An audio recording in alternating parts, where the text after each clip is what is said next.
Welcome to Train Phonics Workbook 1, General Instructions. Before beginning the lesson, we suggest first writing information from the page on a whiteboard, which you can then use to instruct the class. In the beginning, we suggest using crayons to write the letters in this book. However, when students reach page 31, they could transition into using pencils to write the letters. Now that the students are sitting at their desks, ready to begin, you can demonstrate by using a finger on the whiteboard to trace the letter. Students could then try using their own finger on their books and trace the letter. When you are satisfied that the students know the stroke order, ask the class to find a specified crayon color to use.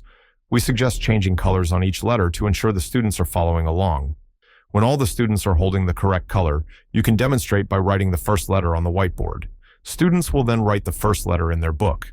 This process continues one by one until all the letters are written. For the last set of letters, we suggest using a black crayon. The next step is to ask the students to circle an image using a black crayon. When all eyes are on you, say, A makes the sound apple.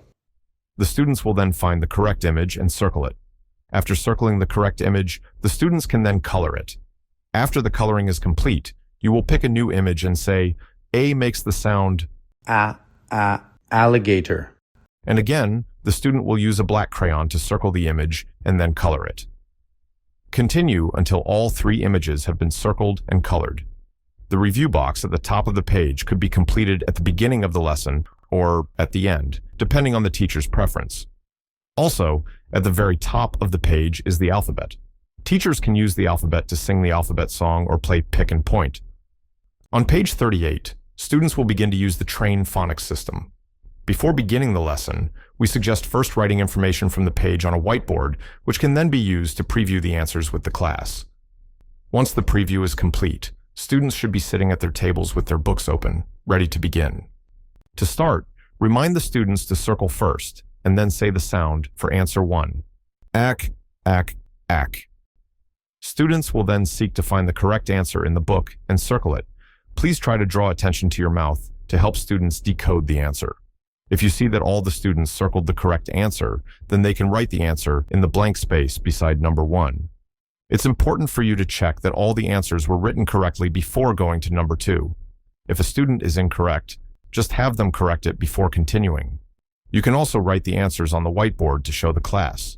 After all 4 answers are written, students can read back the answers together as a class. The final step is to perform an individual teacher reading check.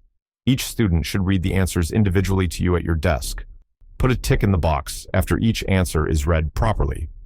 The vowel sounds and ending sounds are important for proper pronunciation, so please correct students if answers are mispronounced.